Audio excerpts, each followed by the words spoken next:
ఆన్లైన్లో అమ్మాయిలకు క్లాసులు, ఆఫ్లైన్లో అబ్బాయిలకు ట్రైనింగ్. పాకిస్తాన్ ఉగ్రవాద సంస్థ జైషే మహమ్మద్ తీరుది. మతం పేరుతో మారణ హోమం సృష్టించేందుకు మళ్లీ రెడీ అవుతోంది మసూద్ గ్యాంగ్. ఆపరేషన్ సింధూర్ దెబ్బకు విలవిలలాడిన మోస్ట్ వాంటెడ్ టెర్రరిస్ట్ అజార్ కొత్త కుట్రలు చేస్తున్నాడు. ఇండియా టార్గెట్గా మహిళా ఉగ్రవాదుల బృందాన్ని ఏర్పాటు చేస్తున్నాడు. జమాత్ ఉల్ మమీనాత్ పేరుతో బ్రిగేడ్ కలకలం రేపుతోంది. ఇందుగలడందులేడని సందేహము వలదు అన్నట్లుగా మారింది జైషే టెర్రరిస్టుల పరిస్థితి. ప్రతి చోట రిక్రూట్మెంట్ కోటం ప్రయత్నిస్తోంది ముష్కర సంస్థ. దీంతో అప్రమత్తంగా ఉండాలంటూ హెచ్చరిస్తున్నాయి భారత నిఘా సంస్థలు. ఇంతకీ మహిళల కోసం జైషే మహమ్మద్ సంస్థ వేసిన కొత్త పాచికేది? జిహాద్ ఉగ్రపాఠాలు నేర్చుకోవాలంటే ఎంత ఫీజు చెల్లించాలి? 500కే మహిళలకు ఆన్లైన్లో జిహాద్ కోర్స్.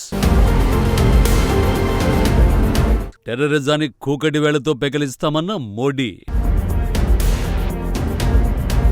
పాకిస్తాన్ కేంద్రంగా పనిచేసే జైషే మహమ్మద్ సంస్థ తన ఉగ్ర కార్యకలాపాలను విస్తరించేందుకు సరికొత్త ప్రమాదకరమైన కుట్రకు తెరలేపింది. ఇప్పటి వరకు యువకులనే లక్ష్యంగా చేసుకున్న మసూద్ అజార్ తాజాగా విద్యావంతులైన ముస్లిం మహిళల్ని ఉగ్రవాదం వైపు ఆకర్షించేందుకు ప్రయత్నిస్తున్నాడు.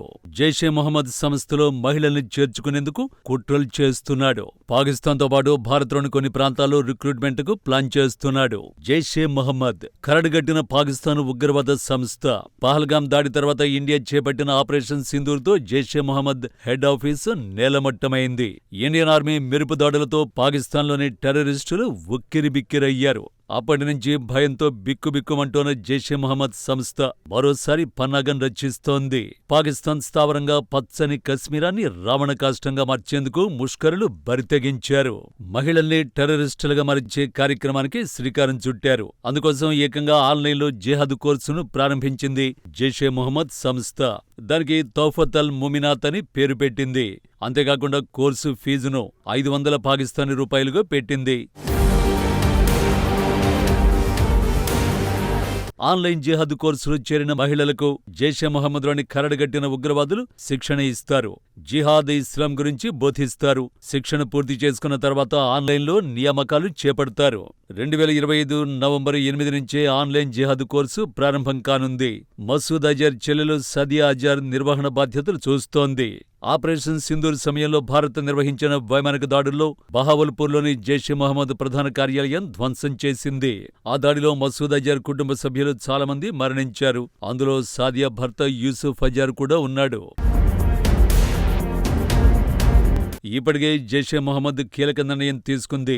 మహిళా ఉగ్రవాదులతో ఆత్మాహుతి దాడులు చేయించేందుకు ప్రత్యేక దళాన్ని ఏర్పాటు చేసింది. గతంలో మహిళల్ని సాయుధ పోరాట మిషన్లలో పాల్గొనకుండా నిషేధించిన జైషే సంస్థ ఇప్పుడు వ్యూహాత్మక మార్పును ప్రకటించింది. జమాత్ ఉల్ మమీనాత్ పేరుతో ఈ స్పెషల్ బ్రిగేడ్ను ఏర్పాటు చేసినట్టు తెలుస్తోంది. ఆపరేషన్ సింధూర్తో జైషే మహమ్మద్ ఉగ్రముఠ కకావికలమైంది. ఆ దెబ్బకు ఎవరు ఊహించని నష్టాన్ని చవిచూసింది. దానిప్పుడు పూడ్చుకుని తమ ఉనికిని చాటుకునేందుకు సరికొత్త వ్యూహాన్ని అమలు చేస్తోంది. ఇందులో భాగంగానే మసూద్ అజార్ నేతృత్వంలోని జైషే మహమ్మద్ సంస్థ చరిత్రలోనే తొలిసారిగా మహిళల విభాగాన్ని ఏర్పాటు చేస్తున్నట్టు ప్రకటించింది. జైషే మహమ్మద్ సంస్థను మౌలానా మసూద్ అజార్ స్థాపించాడు. అతడు ఇండియా వెతుకుతున్న మోస్ట్ వాంటెడ్ టెర్రరిస్ట్. 2016లో పఠాన్కోట్ వైమానిక స్థావరంపై దాడి, 2019 పుల్వామా ఉగ్రదాడి సహా భారత్లో అనేక ఉగ్రదాడులకు జైషే మహమ్మద్ సంస్థే ప్లాన్ చేసింది.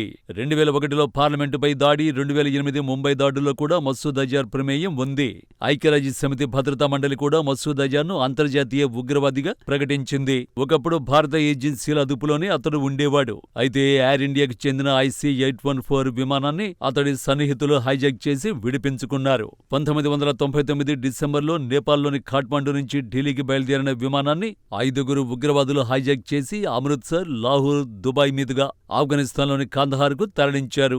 భారత ఏజెన్సీల అదుపులో ఉన్న బందీలను విడుదల చేస్తేనే విమానంలో ఉన్నవారిని విడిచిపెడతామని డిమాండ్ చేశారు. దీంతో మసూద్ అజార్తో పాటు మరో 2 ఉగ్రవాదులను భారత్ విడుదల చేయాల్సి వచ్చింది. కొన్నేళ్లుగా మసూద్ అజార్ పాకిస్తాన్లోనే ఆశ్రయం పొందుతున్నాడు అనేది బహిరంగ రహస్యమే. పాకిస్తాన్ గడ్డపై ఆశ్రయం పొందుతూ భారత్లో లెక్కలేనన్ని ఉగ్రదాడులకు పథకాన్ని రచించాడు. తాజాగా ఆపరేషన్ సింధూర్తో జైషే మొహమ్మద్ అతలకుతలమైంది. భారత బలగాలు పాకిస్తాన్లోని దక్షిణ పంజాబ్ ప్రావిన్సులో సుమారు 100 కిలోమీటర్ల లోపల ఉన్న జైషే మొహమ్మద్ ప్రధాన కార్యాలయాన్ని లక్ష్యంగా చేసుకుని దాడి చేసింది. ఈ దాడిలో జైషే తీవ్రంగా నష్టపోయింది. ఈ క్రమంలోనే మళ్లీ తమ ఉనికిని చాటుకోవడానికి జైషే మహిళా బ్రిగేడ్ను ప్రారంభించబోతోంది. విమెన్ టెర్రరిస్టులకు సాదియా అజార్ నాయకత్వం వహించనున్నారు. జైషే మొహమ్మద్ సంస్థ తమ కమాండర్ల భార్యలను, అలాగే బహావల్పూర్, కరాచీ, ముజఫరాబాద్, కోట్లీ, హరిపూర్, మ్యాన్సెహ్రాలోని తమ కేంద్రాలలో చదువుకుంటున్న ఆర్థికంగా బలహీనమైన మహిళల్ని తమ విభాగంలోకి చేర్చుకోవడం ప్రారంభించింది. సాధారణంగా జైషే మొహమ్మద్, లష్కర్ తోయిబా వంటి సంస్థలు మహిళల్ని తమ ఉగ్ర కార్యకలాపాలకు దూరంగా ఉంచేవి. కానీ ఐసిస్, బోకోహరాం, హమాస్, ఎల్టిటిఈ వంటి సంస్థలు మహిళల్ని ఆత్మాహుతి దాడులకు ఉపయోగించిన చరిత్ర ఉంది.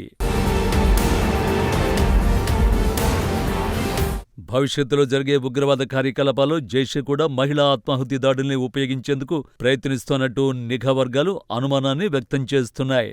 మసూద్ అజార్, అతని సోదరుడు తల్హా అల్ సాయిఫ్ సంయుక్తంగా ఆ నిర్ణయాన్ని ఆమోదించినట్లు సమాచారం.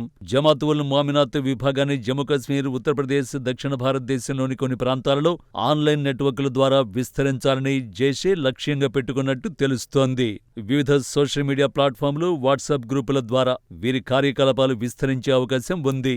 విమెన్ టెర్రరిస్ట్ బ్రిగేడ్ ఇస్లామిక్ సంస్కరణలు అనే పేరుతో ఈ బృందం మతపరమైన భాషలోనే తన నెట్వర్క్ పెంచుకుంటోంది.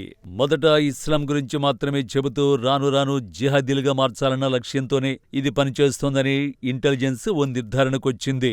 అయితే మహిళా విభాగమైన జమాత్ అల్ మినాత్ ఇప్పటికే మహిళల్ని రిక్రూటర్లుగా, మెసేజ్ కొరియర్లుగా నిధుల సేకరణలో రిక్రూట్ చేసుకుంది. ఇక పురుషులను లాజిస్టికల్ మద్దతు కోసం ఉపయోగించుకుంటోంది.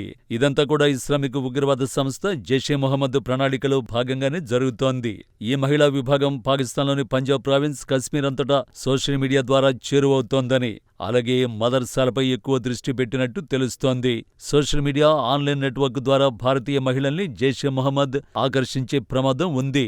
దీంతో ఎప్పటికప్పుడు అప్రమత్తం చేస్తూనే ఉన్నాయి నిఘా వర్గాలు.